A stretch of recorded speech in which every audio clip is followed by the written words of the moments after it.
या दोन शब्दांचं इतके महत्त्व आहे आपल्या आयुष्यात की सांगता येणार नाही. कारण हे फक्त शब्द नाही आहेत तर आपलं आयुष्य आहे. आई म्हणजे ती जिने फक्त जन्मच नाही तर हे आयुष्य दिलं, हे विश्व दाखवले. आणि बाबा ज्यांनी स्वतःच्या आयुष्याची झीज करून आपल्या आयुष्याला गती दिली, असे आई बाबा. अगदी पहिल्या दिवसापासून ते आतापर्यंत ते आपल्यासाठी झटत आहे. नको ते कष्ट, हव्या नको त्या सर्व गरजा पुरवत आहे. परंतु आता आपल्याला बऱ्याच गोष्टी बदलताना दिसत आहे. कुटुंब जो घराचा कणा असतो त्या कुटुंबाला आता तडा गेलेला दिसत आहे. याचेच दर्शन घडविणारे नाटक घेऊन येत आहे इयत्ता 4थी अ व ब चे विद्यार्थी. नाटिकेचे नाव आहे मातृ पितृ भक्ती.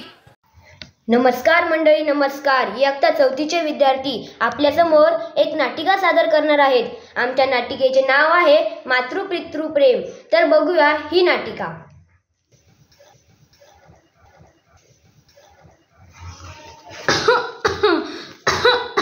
बाळा सुरेश, माझा चष्मा बघितला का?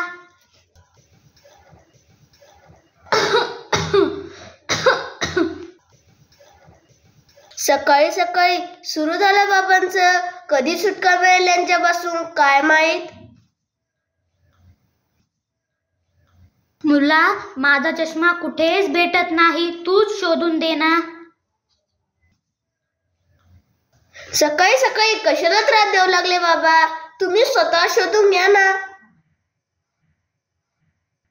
माझा चष्मा इथेच तर ठेवला होता, कुठे गेला दिसतच नाही. चष्मा कुठे गेला असेल बाळा?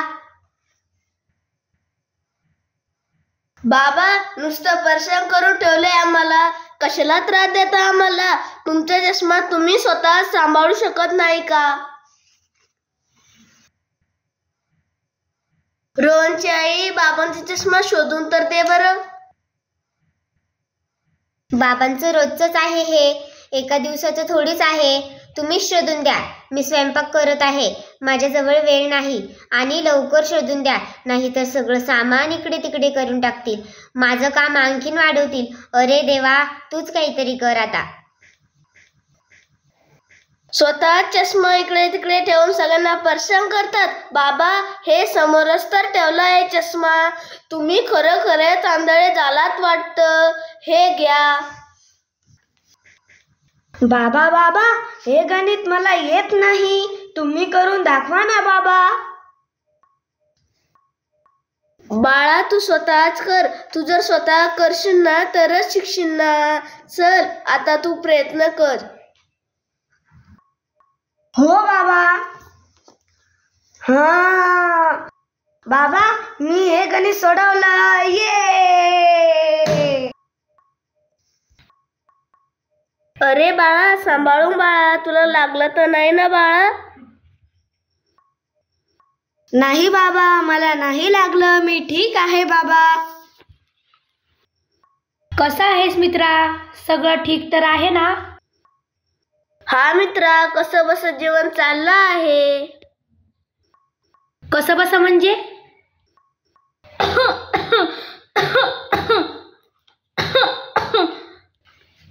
बाबा, तुम्ही कृपया खोकलणं बंद करता का?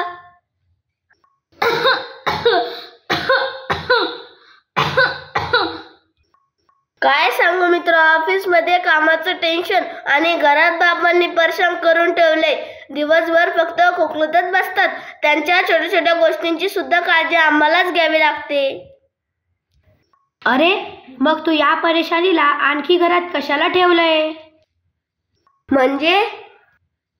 अरे म्हणजे मी तर माझ्या परेशानीला म्हणजे माझ्या आई वडिलांना तर घराच्या बाहेर केव्हाच काढलं आहे. घराच्या बाहेर म्हणजे?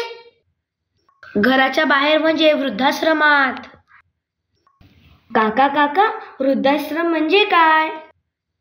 वृद्धाश्रम म्हणजे जिथे वृद्ध माणसांना ठेवलं जातं ते ठिकाण. जसे की तुझे आजोबा, तुझे बाबा तुझ्या आजोबांमुळे खूप परेशान आहेत, म्हणून त्यांना वृद्धाश्रमात सोडून वापस येतील. मी सुद्धा माझ्या आई वडिलांना तिथेच ठेवले आहे.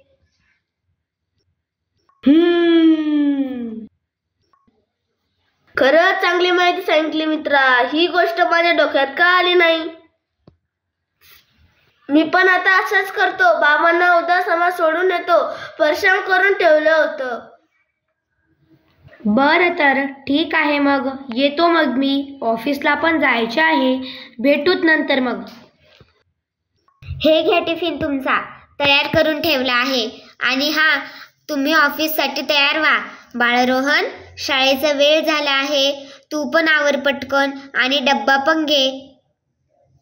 रोहनची आई, माझा चष्मा कुठे ठेवलाय? जरा शोधून दे बरं. तिथेच कुठेतरी असेल, बघा ना. बाळरोहन, बाबांचा चष्मा शोधून दे. बाबा, तुमचं रोजचंच नाटक आहे हे. खरोखर तुम्ही आंधळे झालात. हे बघा, समोरच तर ठेवलं आहे. हे बघा.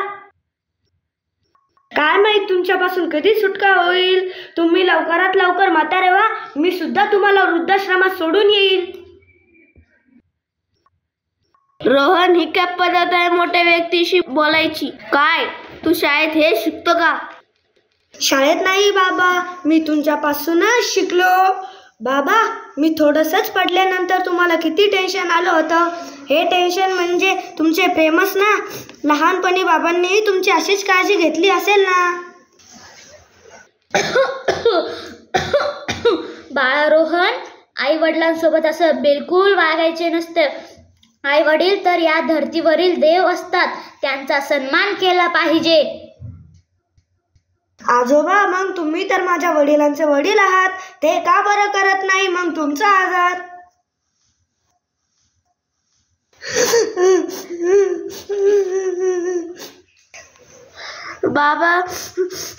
बाबा, माझी खूप मोठी चूक झाली बाबा. मला माफ करा बाबा, मला माफ करा. मी तुम्हाला उदासामत नाही सोडणार बाबा. बाप, मला माफ करा बाबा, मला माफ करा. तुमचे मूल जे बघतात, जे ऐकतात, तेच शिकत असतात. पहिल्या शिक्षणाची सुरुवात घरापासून होते. तुमचे घर, तुमचे कुटुंब, तुमच्या मुलांची पहिली शाळा असते आणि आई वडील हे पहिले शिक्षक असतात. हे सर्वांनी लक्षात ठेवले पाहिजे. 1 2 3. धन्यवाद.